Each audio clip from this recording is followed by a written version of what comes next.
Yes, good morning guys. Today we continue with chapter 2 in commerce, that is principles of management.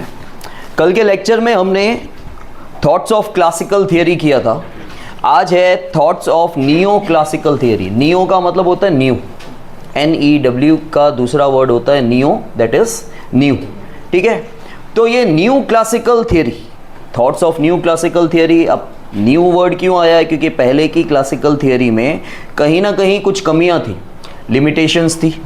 उनको निकालने के लिए कल हमने देखा था कि जो क्लासिकल थॉट्स हैं उसमें क्या लिमिटेशंस थी कि हम लोग कहीं ना कहीं फाइनेंशियल मोटिवेशन उतना नहीं दे रहे हैं. मतलब जो बंदे अच्छे से काम कर रहे हैं उनको एक्स्ट्रा वेजेस पे करो, कुछ फाइनेंशियली उनको रिवॉर्ड दो ताकि उनका मन और करेगा काम करने को. फाइनेंशियल मोटिवेशन होना बहुत ज़रूरी है. हम पहले ह्यूमन एलिमेंट्स को, इंसानों को कम इंपॉर्टेंस देते थे, उन्हें ज़्यादा इंपॉर्टेंस देना है. साथ ही साथ इनफॉर्मल रिलेशंस पहले जो हैं वो कम होते थे, इनफॉर्मल रिलेशन ज़्यादा होने चाहिए. ठीक है, पहले ज़्यादातर क्या चलता था? फॉर्मल रिलेशंस चलते थे. ठीक है, now see thoughts of neo classical theory. To remove some limitations of thoughts of classical theory, some management experts made changes and established new approaches, which is called thoughts of neoclassical theory. तो classical theory के thoughts में कुछ खामियां थी, कुछ limitations थे, जिसको loop holes भी कहा जाता है या drawbacks भी कहा जाता है. limitations, drawbacks, loop holes, ये सब का मतलब होता है खामियां. उन खामियों को निकालने के लिए कुछ एक्सपर्ट्स ने जो हमारी क्लासिकल थियरी थी उसमें चेंजेस लेके आए और फिर से उन्होंने दूसरी थियरी बनाई जिसे हम नियो क्लासिकल थियरी बोल रहे हैं. At the end of the 19th century, after industrial revolution, formats of units और industries was changed and a need was arised for a new kind of management. तो बोला गया इंडस्ट्रियल रेवोल्यूशन के बाद 19th century की and में हमें industries के फॉर्मेट में चेंजेस लाने की आवश्यकता हो गई थी, रिक्वायरमेंट हो गया था. ठीक है, और एक नए तरह का मैनेजमेंट आया. In the start of 20th century, Australian industrialist psychologist Elton Mayo theory of Hawthorne gave a new birth to behaviour oriented thought. तो बोला गया है 20th सेंचुरी के स्टार्टिंग में जो हमारे ऑस्ट्रेलियन साइकोलॉजिस्ट इंडस्ट्रियलिस्ट थे जिनका नाम था, याद रखना, एल्टन मेयो, उन्होंने एक नई थियरी दी और बिहेवियर ओरिएंटेड थॉट दिया. बिहेवियर ओरिएंटेड का मतलब होता है कि यहाँ पे ह्यूमन बिहेवियर को ज़्यादा स्टडी किया गया, ह्यूमन बिहेवियर को ज़्यादा इंपॉर्टेंस दिया गया. क्योंकि देखो, आपको ह्यूमंस के थ्रू काम करवाना है, आपका जितना भी गोल आपको अचीव करवाना है, अगर ह्यूमन सेटिस्फाइड नहीं होगा, मतलब एम्प्लॉय सेटिस्फाइड नहीं होगा, तो अल्टीमेटली आपका काम अच्छा नहीं होने वाला है. आपकी प्रोडक्टिविटी, बिजनेस की प्रोडक्टिविटी मतलब काम करने की कैपेसिटी, प्रोडक्शन नहीं, प्रोडक्टिविटी का मतलब होता है काम करने की कैपेसिटी. अगर आप एम्प्लॉय को एक अच्छा एटमॉस्फेयर नहीं दोगे, उनको सेटिस्फाइड नहीं रखोगे, उनको कंटेंटेड नहीं रखोगे, मतलब सेटिस्फाइड नहीं रखोगे, तो उनकी काम करने की कैपेसिटी इंक्रीज नहीं होगी, और काम करने की कैपेसिटी इंक्रीज नहीं होगी तो प्रोडक्शन इंक्रीज नहीं होगा. अल्टीमेटली जो आपका डिजायर्ड रिजल्ट था वो आपको नहीं मिलेगा. सो एल्टन मेयो, इसलिए एल्टन मेयो को thoughts of neo classical theory का प्रमोटर कहा जाता है. ठीक है, thoughts of neo classical theory emphasises upon behaviour approach and group behaviour for management. तो ये जो नियो क्लासिकल थियरी के थॉट्स हैं वो किस पे जोर डालते हैं? एम्फेसाइज का मतलब फोकस किस पे करवाते हैं? बिहेवियर थॉट्स पे. और एक ग्रुप बिहेवियर कैसा होना चाहिए मैनेजमेंट के लिए, वो ज़्यादातर एम्प्लॉयज़ के बारे में सोच रहे हैं. और पहले क्या था? एम्प्लॉयज़ के बारे में सोचा नहीं जाता था. See, additions were made to thoughts of neoclassical theory like informal organization, human behavior, human relations, inspiration, etc. are elements based on thoughts of classical theory. तो बोला गया है neoclassical theory के thoughts में कुछ additional लाए, जैसे informal organization मतलब formal चीज़ें नहीं होना. ठीक है, ह्यूमन बिहेवियर को लेते, ह्यूमन रिलेशंस को लेके उनको इंस्पायर करने का. ठीक है, हर जगह यहाँ पे ये समझाया गया है कि ह्यूमन को इंपॉर्टेंस दो भाई, एम्प्लॉयज़ को इंपॉर्टेंस दो, आपको उनके थ्रू काम करवाना है, आपका एम्प्लॉयज़ के साथ एक हार्मोनियस रिलेशन होना चाहिए अगर आपको आपके गोल्स एफिशिएंटली और इफेक्टिवली कंप्लीट करवाने हैं. तो Elton Mayo, Herzberg, Rensis, Likert, Chris Argyris, McGregor and Maslow are main contributors in these thoughts. In branches of thoughts of neoclassical theory, human relation or human behavior thoughts, social mechanism thought and social arrangement thought are main. Human behavior thought is as below. अब बोला गया है thoughts of behaviour related, मतलब अब thoughts मतलब approaches, मैंने कल भी बोला था थॉट्स को अप्रोच भी कहा जाता है। अब बिहेवियर रिलेटेड थॉट यहाँ पे बता गया है, ठीक है। See management is an art of getting from others, as professor Urwick said, you manage your man will manage rest of all. आप अपने एम्प्लॉय को खुश रखो, आपका एम्प्लॉय बाकी सब कुछ देख लेगा, ठीक है। Likewise, employee or a person is having an important place in unit. Since the management is being done by a person, management study becomes a study of interhuman relation. क्योंकि देखो पूरा मैनेजमेंट इंसान के थ्रू हो रहा है, employ के through हो रहा है, ठीक है। तो यहाँ पे मैनेजमेंट को स्टडी करनी है एक इंटर ह्यूमन रिलेशंस क्या है उसके बारे में। मैनेजमेंट को ये स्टडी करना है कि एम्प्लॉय को खुश कैसे करना है, एम्प्लॉय के साथ रिलेशंस कैसे मेंटेन करने हैं, ठीक है। एम्प्लॉयज़ के साथ बिहेवियर हमारा कैसा होना चाहिए, वो सारी चीज़ें। Main point of management task is of human behaviour and human relation, hence behaviour related thought emphasise on job satisfaction and increasing efficiency of employ by using psychological observation. Concepts like interhuman relations, motivation, leadership, information communication process, disposal of industrial disputes are included in behavior related thoughts. Since this approach is psychological, it seems that economic parameter has been neglected. अब क्या हो रहा है यहाँ पे, ये thought जो है वो psychological है, मतलब यहाँ पे ज़्यादातर हम लोग सोच बिहेवियर इन सारी चीज़ों में लगे हुए हैं कि एम्प्लॉय सेटिस्फाइड होना चाहिए क्योंकि वो आपका काम संभाल रहा है। लेकिन कहीं ना कहीं हमने यहाँ पे इकोनॉमिक पैरामीटर को नेग्लेक्ट कर लिया, मतलब हम पैसे को तो देख ही नहीं रहे हैं। ऐसा तो नहीं कि भाई हम सबको खुश करने के चक्कर में बहुत ज़्यादा कॉस्टिंग हो जा रहा है, तो इकोनॉमिक पैरामीटर्स को यहाँ पे देखा ही नहीं जा रहा है, ठीक है। यही इसका मेन लिमिटेशन है। देखो आप सब कुछ अच्छा करने के चक्कर में अंधा पैसा खर्च कर रहे हैं, फिर आपको रियलाइज हो रहा है अरे यार ये तो बहुत ज़्यादा पैसा खर्च हो गया, उतना तो फिर प्रॉफिट भी नहीं होना है करके, ठीक है। तब आपको रियलाइज होगा। तो अब आप जब पैसा बहुत ज़्यादा खर्चोगे और आपका वहाँ पे ध्यान ही नहीं था, तो रिजल्ट तो वैसे भी अच्छे मिल रही हैं। तो कहीं ना कहीं यहाँ पे क्या हो रहा है, ये साइकोलॉजिकल कॉन्सेप्ट को फुलफिल करने के पीछे हम इकोनॉमिक पैरामीटर्स को तो नेग्लेक्ट कर रहे हैं। वो भी तो बिजनेस में देखना बहुत ज़रूरी है कि आपकी जो भी चीज़ होती है क्वालिटी वाइज अच्छी होनी चाहिए और कॉस्ट इफेक्टिव होना चाहिए। Some writers logically say the human relations cannot be maintained at the cost of productivity. तो human relations at the cost of productivity कभी भी निभाए नहीं जा सकते। जब आप human relations देख रहे हो तो फिर आप पैसे को नहीं देख सकते, ठीक है, कॉस्टिंग को नहीं देख सकते, which is the main limitation of this approach. Thoughts of modern management. See, a change was occurred in the format of industry and business units after 1960. As a result, a need of special approach of management was arise. As management is not confining to only business unit, some special professional class of managers was emerged.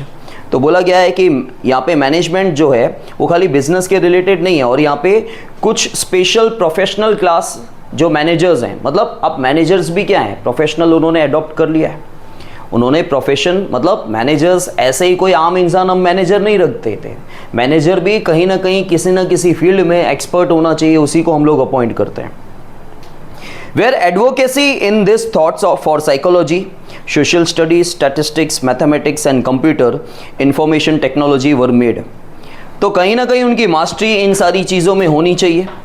Management gurus like Koontz O'Donnell, George R Terry have contributed in this thoughts. Moreover Peter F Drucker, William Ouchi and C K Prahalad ने भी इसमें अच्छा contribution किया हुआ है, ठीक है। इसके बाद प्रिंसिपल्स ऑफ साइंटिफिक मैनेजमेंट है जो एफ.डब्ल्यू. टेलर ने दिए हैं। ध्यान से सुनना, ये one of the important question है, ठीक है।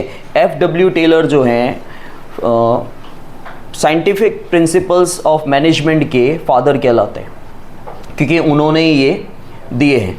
अब इसमें काफ़ी बार कन्फ्यूजन होता है आपको, ठीक है। फ्रेडरिक विंस्लो टेलर, इसको एफ.डब्ल्यू. टेलर भी कहा जाता है।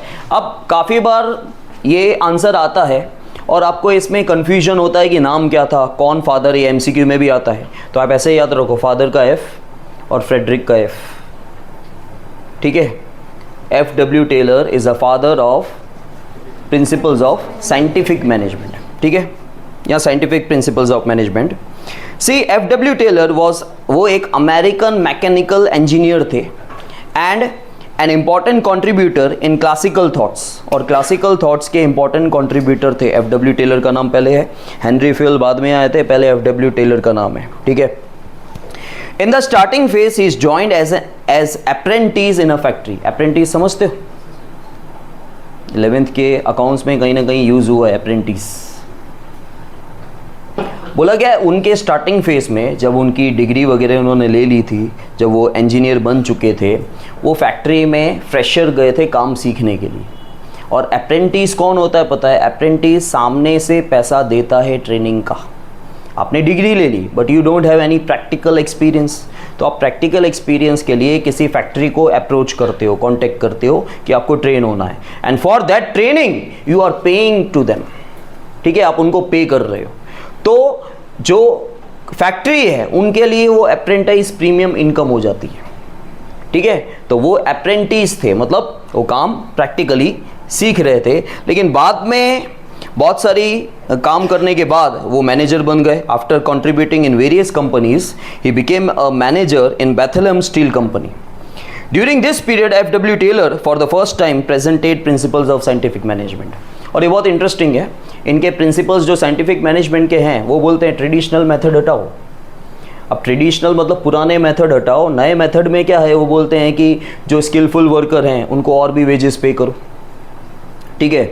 और वो जो पहले हथौड़ा चलता था, जो मैं तुमको बोल रहा था कि फॉर्मल रिलेशन होते थे, ठीक है, उसको थंब रूल बोलते हैं। थंब रूल का मतलब तुमको जैसे बोला ना ऐसा करो, तुम्हारी कोई आवाज़ नहीं है, तुम्हारी कोई कुछ सुनी नहीं जाएगी, तुमको काम दिया, तुम वर्कर हो, तुम एम्प्लॉय हो, तुमको काम करना है, उसको थंब रूल बोलते हैं। और ये थंब रूल वाला डाइजेस्ट में 2 मार्क का आंसर आता ही आता है। ज़्यादातर ये आंसर 99% थंब रूल वाला, इसमें नहीं दिया हुआ है अलग से, वहाँ पे दिया हुआ है, वहाँ से लर्न करना है आपको। देखो during this period F.W. Taylor for the first time presented principles of scientific management, and hence he is known as the father of the scientific management. In any business unit normally 2 class होते हैं कोई भी business में, एक owner class होता है, एक worker class होता है। ओनर को अपने प्रॉफिट से मतलब होता है, ज़्यादा से ज़्यादा प्रॉफिट कमाऊँ, और वर्कर को होता है ज़्यादा से ज़्यादा मुझे वेजेस मिले और वर्क सेटिस्फेक्शन होना चाहिए, ठीक है। Owner means manager whose main purpose is optimization of profit and wealth, while employees are interested in higher wages and job satisfaction. As a result, conflicts arises in maintaining harmony between two groups, और इन दोनों के बीच में एक peaceful atmosphere बनाने के चक्कर में conflict होता ही होता है। F.W. Taylor challenged this traditional method and started to develop new method. Workers were asked to do work as per order in traditional method. Traditional method में क्या होता था, पुराने ज़माने में क्या होता था, वर्कर कैटेगरी अलग होती थी, बॉस आपको दिख जाएगा अलग से, क्योंकि जैसा बॉस बोलेगा ऐसा आपको करना ही करना है, लेकिन that was a traditional method. This is called rule of thumb, इसे रूल ऑफ थंब कहा जाता है। भाई तुम्हें जैसा कहा गया वैसा करो, उसका मतलब ये है। See there was no voice of workers, पुराने ज़मानों में दबाया जाता था, काम करवाया जाता था, उनको कुछ बोलने को अधिकार नहीं था। डोमिनेंस ऑफ ओनर्स इंक्रीज, दबदबा चलता था ओनर का। This time Taylor presented new concept with scientific approach instead of the rule of thumb. तो एफ.डब्ल्यू. टेलर ने उनके न्यू कॉन्सेप्ट्स प्रेजेंट किए हैं ट्रेडिशनल मेथड की जगह पर, which is known as scientific management. Meaning में see scientific management is a mental revolution on the part of a particular unit of employees in factory. तो एक तरह से मेंटल रेवोल्यूशन है उनके लिए, ठीक है। साइंटिफिक मैनेजमेंट जो है, यहाँ प्रिंसिपल्स जो हैं उसके अंदर दिया क्या है, वो एम्प्लॉयज़ के लिए एक मेंटल रेवोल्यूशन है। एम्प्लॉयज़ अब अपने हिसाब से थोड़ा बहुत काम कर सकते हैं। थंब रूल अब यहाँ पे नहीं चलेगा। थंब रूल मतलब ट्रेडिशनल मेथड, मतलब उसमें होता था कि आपको जैसा बोला गया ऐसा करो। It is totally mental revolution towards their task, duties, colleagues and owners. और हर जगह mental revolution मिलता है इससे, ठीक है। इसके बाद आ जाओ आप प्रिंसिपल्स ऑफ साइंटिफिक मैनेजमेंट पे नीचे। F.W. Taylor's scientific approach was a revolutionary act. Revolutionary act का मतलब है कि उनके ये प्रिंसिपल्स काफ़ी बदलाव लेके आए, वो ट्रेडिशनल मेथड से न्यू कॉन्सेप्ट पे आ गए। He was far from traditional method so that workers and owners may work with harmony. He provided scientific management principles which are as under. और वो काफ़ी उनके जो तरीके थे, तौर तरीके, उनके जो मेथड्स थे, वो ट्रेडिशनल मेथड से बहुत दूर थे, ठीक है। और वो कहीं ना कहीं इस तरह के मेथड्स लेके आए ताकि ओनर और वर्कर शांति से काम कर सकें और दोनों सेटिस्फाइड हों। वो क्या थे? पहला है scientific method. See, to do work, scientific method should be adopted, abandoning traditional methods and think how best work can be done by analyzing work scientifically. तो साइंटिफिक मेथड में क्या था कि आप पुराने मेथड्स भूल जाओ, साइंटिफिक मेथड्स अडॉप्ट करो। ये सोचो, स्टडी कर करके ये सोचो, ऑब्जर्व करके, एक्सपीरियंस के बेसिस पे, एनालाइज के बेसिस पे ये सोचो कि वर्क कैसे बेस्ट तरीके से किया जा सकता है। Planning and implementation instead of workers doing planning and implementation. पहले क्या होता था? वर्कर ही सोचता था, वर्कर ही इम्प्लीमेंट करता था। अब ये क्या बोलते हैं FW टेलर कि प्लानिंग कौन करे? ओनर करे, और काम कौन करे? फॉलो करे worker. Job analysis is the best way to get work done speedily with lower cost. तो जॉब एनालिसिस क्या है? वो एक बेस्ट तरीका है कि आप अपना काम लोअर कॉस्ट के साथ कर सकते हो। जॉब एनालाइज मतलब जो भी आपका काम है उसको स्टडी करो properly. Increased productivity can reduce cost of production after studying time study, motion study and fatigue study. अगर आपकी प्रोडक्टिविटी, काम करने की कैपेसिटी इंक्रीज हो जाती है तो आप ज़्यादा प्रोडक्शन करोगे, और जब ज़्यादा प्रोडक्शन होता है ना, कॉस्टिंग आपकी हमेशा कम हो जाती है ऑन एन एवरेज, ठीक है। मैंने आपको 11th में भी बहुत सारे एग्जांपल्स दिए थे कि जब प्रोडक्शन आपका ज़्यादा होता है आपकी कॉस्टिंग हमेशा कम हो जाएगी। Then standardization. See, standardization and simplicity are scientific process which should be done in advance. Equipment, time, situation of work, resources, etc. matters are considered for standardization. आपकी सारी चीज़ें standardization होनी चाहिए। मतलब आपने एक पैरामीटर डिसाइड करके रखा होगा कि चीज़ ऐसी होनी चाहिए।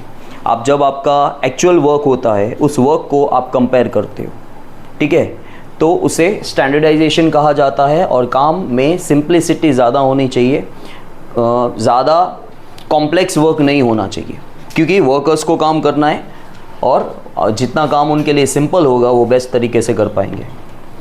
Scientific selection and training. See, selection of workers should be done appropriately and scientifically. उसके लिए हम लोगों ने कुछ बेंचमार्क्स रखे हैं, मतलब कुछ टारगेट्स रखे हैं, जैसे qualification, skills, guts, physical strength, training etcetera can be considered. अगर सपोज कर लो कि किसी बंदे को 10 घंटे खड़े रहकर काम करना है और वो पैरों से कमज़ोर है या फिज़िकली फिट नहीं है, तो वो कैसे करेगा? वो हर दूसरे दिन फिर छुट्टी करेगा। तो हमको सारी चीज़ें देखनी पड़ती है कि बंदे में गट्स कितना है, मेंटली स्टेबल कितना है, प्रेशर झेल पाएगा कि नहीं झेल पाएगा, ठीक है, और एजुकेशन, स्किल्स, सब कुछ देखा जाता है बिफोर अपॉइंटिंग। ये साइंटिफिक तरीका हुआ। और दूसरा ट्रेडिशनल तरीका क्या होता था? हमको बंदा चाहिए, हमने बिना सोचे समझे रख दिया। अब रख दिया, उसे काम उतना आ ही नहीं रहा है। Moreover, an employ should be assigned such work that must be according to his education, study and skill. अगर जिस बंदे को जो काम आता है आप उसी को वही काम दोगे, सही जगह पे उसको रखोगे, और उसको जो काम आता है, जिस काम में उसे इंटरेस्ट है, वो काम दोगे तो वो काम बेटर तरीके से कर पाएगा। There should be use of training to increase efficiency of workers from time to time. Time to time training होना चाहिए। वन टाइम आपने एक बार बोल दिया कहीं पर भी, आज हम स्टूडेंट्स को बार बार बोलते हैं, ऐसा नहीं है। स्टाफ को यहाँ वहाँ हर जगह लाइफ में जिनको काम करना है अपने इंटरेस्ट से वही काम करता है, बाकी हर जगह आपको बार बार लोगों को ट्रेन करना ही पड़ता है।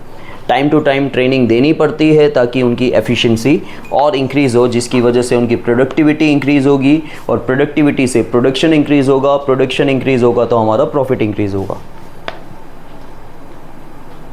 Also different kind of scientific test should be used to know their work interest. और तरह तरह के टेस्ट होते हैं। चलो हमने ये काम करवा रहे हैं एक बंदे से, अब इस काम में हो सकता है उसका इंटरेस्ट नहीं हो, तो टाइम टू टाइम टेस्ट्स बनाए गए हैं वर्कर्स के लिए, एम्प्लॉयज़ के लिए। वो टेस्ट से हमें ये पता चलता है कि भाई इनका इंटरेस्ट क्या है, कहाँ इंटरेस्ट है, कौन से फील्ड में, कौन से डिपार्टमेंट में है, तो उनको वहाँ शिफ्ट कर दिया जाए। Then financial motivation, this is ये हर जगह चलता है, ठीक है। वर्ल्ड में जो 10% शायद लोग होंगे जहाँ पे फाइनेंशियल मोटिवेशन नहीं चलता है, 90% लोगों के ऊपर फाइनेंशियल मोटिवेशन पैसा सब कुछ बोलता है। आप थक गए हो तो आपको स्ट्रेंथ भी दिलवा देगा, सब कुछ हो जाता है। फाइनेंशियल मोटिवेशन होना बहुत ज़रूरी है। See, skilled workers should be given financial and other kinds of motivation. Different kind of motivated wages schemes have been recommended for that. जो skilled workers हैं उनको financial motivation मतलब कहीं ना कहीं उनको reward करो, उनको amenities provide करो, ठीक है, तरह तरह से उन्हें कुछ ना कुछ reward दो ताकि वो काम करने के लिए और भी convince हो। This wage system must be adopted on the basis of individual productivity of employee. आपके पास 10 एम्प्लॉय काम कर रहे हैं, 10 एम्प्लॉय में से जो बेस्ट काम कर रहा है उसको और भी आप वेजेस पे करो, ताकि दूसरे भी देखें, दूसरे भी ये देखेंगे अरे उसको तो और मिल रहा है क्योंकि वो अच्छा काम कर रहा है, मुझे भी अच्छा काम करना चाहिए। तो ये क्या है, ये फाइनेंशियल मोटिवेशन जो है, जो वेज सिस्टम है, वो दूसरे बंदे जो काम नहीं कर रहे हैं उनको भी खींच रहे हैं, ठीक है। अब जैसे मैं बोलूँ कि 50 मार्क की टेस्ट ले रहा हूँ, जिसको 50 में से 90 अप मिलेंगे उसको मैं 500 रुपये दूंगा, तो जिसको 500 की लालच होगी वो काम करेगा, डेफिनेटली करेगा, कैसे भी करेगा। जैसे मैं हमेशा एग्जांपल देता हूँ कि तुम्हारी तबीयत बिगड़ गई, ना ये हो गया ना वो हो गया, अगर स्कूल या ट्यूशन जाने के 500 रुपये डेली के मिलते होते तो तुम्हारे पेरेंट्स हैं ना, बीमार हो या कुछ भी हो, निकालते, ठीक है, क्योंकि वो एक फाइनेंशियल मोटिवेशन है, ठीक है। फाइनेंशियल मोटिवेशन इस लेवल पे नहीं आता जब आप काम, आजकल मार्केट ऐसे ही चल रहा है, उनकी सैलरी तो ठीक है, जगह जगह पे कमीशन पता नहीं लाखों में मिल जाता है। सैलरी तो आप देखोगे बैंकिंग सेक्टर्स हैं या अलग अलग सेक्टर्स हैं, 20,000 25,000 सैलरी है, लेकिन वो सामने जो इंसेंटिव्स है, एक्स्ट्रा कमीशंस है, वो लाखों में कमा लेते हैं, ठीक है। तो वो फाइनेंशियल इंसेंटिव्स है, मतलब एक तरह से फाइनेंशियल मोटिवेशंस है। See, their wage rate should be decided not as per speculation but should only be by scientific study. तो एक अंदाजे से आप वेज रेट निकालोगे नहीं, ठीक है, एक स्पेक्यूलेशन से, एक अंदाजे से आप निकालोगे कि हाँ चलो इसको इतना वेजेस दे देना चाहिए, नहीं, उसकी भी एक साइंटिफिक तरीका होना चाहिए, उसके बेसिस पे आप उनको वेजेस पे करो। Economical. During the implementation of scientific management, scientific and technical base are not only considered but emphasis on low production cost is also there. चलो हम साइंटिफिकल और टेक्निकल बेस तो यूज़ कर रहे हैं, लेकिन साथ ही साथ ये ध्यान देना है कि हमारा प्रोडक्ट महंगा ना हो जाए भाई, कॉस्ट इफेक्टिव प्रोडक्शन होना चाहिए, ठीक है।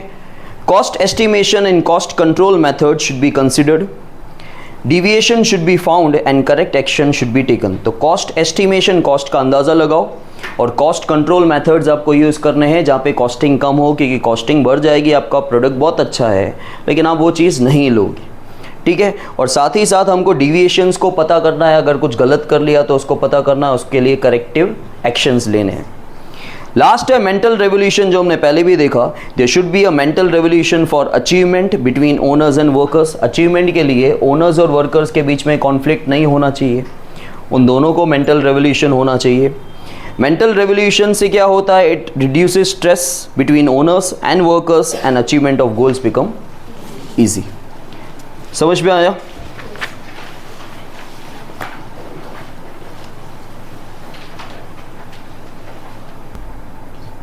Now guys, techniques of principles of scientific management, ध्यान देना, वो सिर्फ प्रिंसिपल्स ऑफ साइंटिफिक मैनेजमेंट था, ये टेक्निक्स है, और टेक्निक्स में टाइम स्टडी, मोशन स्टडी और डिफरेंशियल वेज रेट स्टडी आता है। ये 3 स्टडी आती है। सिंपल है, क्वेश्चन एकदम सिंपल है, लेकिन ये इंडिविजुअली भी पूछा जाता है, 1 मार्क में या 2 मार्क में। सिर्फ नाम ध्यान देना, क्योंकि आपको काफ़ी बार मोशन स्टडी, टाइम स्टडी तो आ ही जाता है, बहुत सिंपल आंसर है, लेकिन आपको ये याद नहीं होता है कि इसको बोलते क्या है, इसको बोलते हैं टेक्निक्स, क्योंकि आप क्या है, टेक्निक पे ध्यान ही नहीं जाता है, आप प्रिंसिपल्स ऑफ साइंटिफिक मैनेजमेंट देख के वो आंसर लिख लेते हो। ध्यान रखना, सबसे पहले इसमें है टाइम स्टडी। टाइम स्टडी में मैंने क्या समझाया, नाम ही देखो टाइम स्टडी है, टाइम की स्टडी करना, मतलब जो पर्टिकुलर काम के लिए जितना टाइम लगना चाहिए उतने में टाइम, मतलब उतने में काम कंप्लीट हो जाना चाहिए। See, time study means scientific study being done for time required to complete certain part of task. आपको जो टास्क अलॉट किया गया है वो जितने समय में कंप्लीट होना चाहिए उतने में ही कंप्लीट हो जाना चाहिए। ये टाइम स्टडी आपको बताती है कि इस पर्टिकुलर टास्क को कंप्लीट करने में कितना टाइम लगना चाहिए। See, whatever time is decided to finish this work in normal circumstances is called standard time.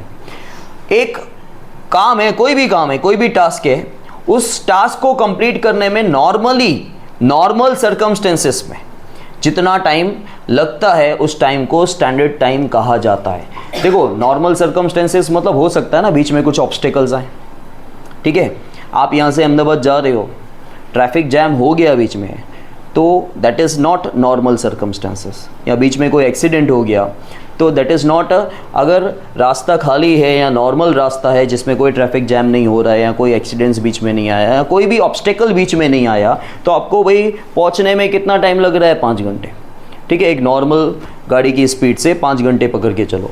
लेकिन अगर ट्रैफिक जैम वगैरह हो गया तो वो आपका सिचुएशन नॉर्मल सिचुएशन नहीं कहलाएगा। तो नॉर्मल सिचुएशन में टास्क को कंप्लीट करने में जो समय लगता है, जो टाइम लगता है, that is called a standard time. As per Taylor, a task should be finished in prescribed time and its careful study is time study. तो बोला गया है according to Taylor, ठीक है, FW Taylor, Frederick Winslow Taylor के according एक task को particular time पे कंप्लीट होना ही चाहिए, करना ही चाहिए, और उसकी केयरफुल स्टडी जो हम कर रहे हैं that is a time study. Time study is useful for making optimum use of production equipments and achieving aims timely. Time study क्या बोलता है कि टाइम स्टडी आपको ये बताता है कि आपके पास जो भी प्रोडक्शन के इक्विपमेंट्स हैं, ठीक है, उनका प्रॉपर यूसेज होना चाहिए, उनका ऑप्टिमम यूसेज होना चाहिए और टाइमली काम आपका कंप्लीट होना चाहिए, ठीक है, एंड अचीविंग एम्स टाइमली। फिर है मोशन स्टडी। देखो, मोशन स्टडी में कल मैंने आपको बताया था कि जो मैन और मटेरियल का अननेसेसरी मूवमेंट होता है और वेस्टेजेस होते हैं, that is a motion study.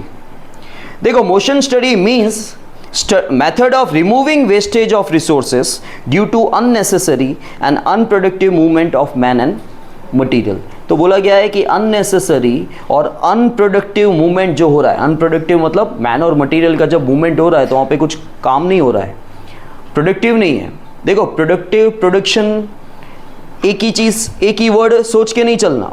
काफ़ी बार देखो, जैसे इकोनॉमिक्स के अंदर बोला जाता है कि बच्चे और बूढ़े अनप्रोडक्टिव हैं, वहाँ पे मतलब क्या हुआ अनप्रोडक्टिव का? कि they are not earning, they are not, unproductive का मतलब होता है कुछ काम नहीं हो रहा है, और बच्चे बुरे अनप्रोडक्टिव हैं का मतलब होता है कि वो कुछ काम नहीं कर रहे हैं। काम नहीं कर रहे हैं मतलब कुछ कमा नहीं रहे हैं। तो यहाँ पे कमाने की बात नहीं हो रही है, लेकिन यहाँ पे अनप्रोडक्टिव का मतलब हो रहा है कुछ काम नहीं हो रहा है। तो मैन और मटेरियल का जब अननेसेसरी या अनप्रोडक्टिव मोशन होता है तो उसकी वजह से क्या होता है कि वेस्टेजेस होते हैं। तो मोशन स्टडी क्या करता है? ट्राई करता है कि वो वेस्टेजेस कम से कम हो, क्योंकि बाय व्हाट? मैन और मटेरियल का मोशन उतना नहीं होना चाहिए, अननेसेसरी मोशन नहीं हो। देखो, मैन और मटेरियल का काम करते वक्त मोशन होगा, लेकिन अननेसेसरी मोशन नहीं होना चाहिए, क्योंकि अननेसेसरी मोशन जो हो रहा है मतलब मूवमेंट हो रहा है, उसकी वजह से क्या हो रहा है? वेस्टेजेस ज़्यादा जा रहे हैं। तो मोशन स्टडी क्या करता है? वो वेस्टेजेस को कम करने की कोशिश करता है, ठीक है। If careful study is made when worker is doing movement at the time of working, then industrial fatigue of worker can be removed by removing wrong process of movement and productivity can be increased. अगर careful study की जाए जब worker movement कर रहा है during working, ठीक है, तो इंडस्ट्रियल फैटिक जो है वर्कर का, फैटिक का मतलब होता है एक तरह से टायर्डनेस, ठीक है, बट ऑब्वियस है कि अननेसेसरी मूवमेंट हो रहा है तो वर्कर का फैटिकनेस होगा और उससे कुछ प्रोडक्शन भी नहीं हो रहा है और वेस्टेजेस भी ज़्यादा हो रहे हैं। तो हम उस फैटिकनेस को रोक सकते हैं अगर प्रॉपर स्टडी की जाए, तो हम वर्कर को रोकेंगे कि अननेसेसरी आपका मूवमेंट नहीं होना चाहिए। Main objective of motion study is to find out a method which results into minimum wastage of worker and its implementation. Mainly motion study का मेन एम क्या है, मेन ऑब्जेक्ट क्या है कि वर्कर का मिनिमम वेस्टेज हो, ठीक है, मतलब जो भी वो काम कर रहा है उसमें वेस्टेजेस कम से कम हो और उसका इम्प्लीमेंटेशन प्रॉपर हो। फिर है डिफरेंशियल वेज रेट स्टडी, जो हमने पहले भी देखा, मतलब डिफरेंट वेज रेट है, मतलब जब बंदे अलग अलग काम कर रहे हैं, स्किलफुल बंदे अगर ज़्यादा काम कर रहे हैं तो उनको आप ज़्यादा वेजेस प्रोवाइड करो। See differential wage rate study means wage given through wage rate, wage related motivation based on time of work to workers.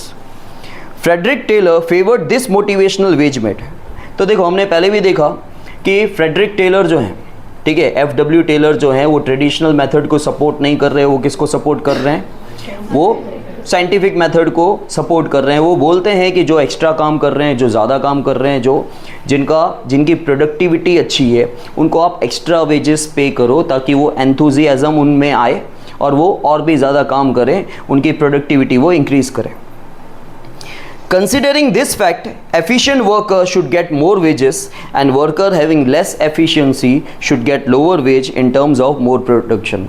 तो बोला गया है कि जो efficient worker है उसको ज़्यादा wages मिले और जो ठीक से काम नहीं कर रहा है, काम तो कर रहा है लेकिन efficiently काम नहीं कर रहा है, तो उसको wages कम करो। क्योंकि देखो उसको रियलाइज़ होगा कि मुझे wages कम मिल रहे हैं और वो कमाने के लिए बैठा है, तो बट ऑब्वियस है कि वो क्या ट्राई करेगा, या वो काम छोड़ देगा या वो क्या ट्राई करेगा कि मैं ज़्यादा अच्छे से काम करूं।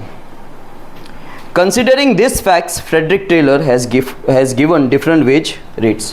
तो फ्रेडरिक टेलर ने अलग अलग वेज रेट्स दिए हैं। जो एफिशिएंटली काम कर रहा है उसे ज़्यादा वेजेस पे करो, जो ठीक ठाक काम कर रहा है उसे ठीक ठाक वेजेस पे करो, और जो अच्छे से काम नहीं कर रहा है उसकी वेजेस कम होनी चाहिए। क्योंकि ये डिफरेंसेस होने चाहिए, तो ही जो काम नहीं कर रहे वो काम अच्छे से करेंगे और जो अच्छे से कर रहे हैं वो और भी अच्छे से करेंगे। ठीक है।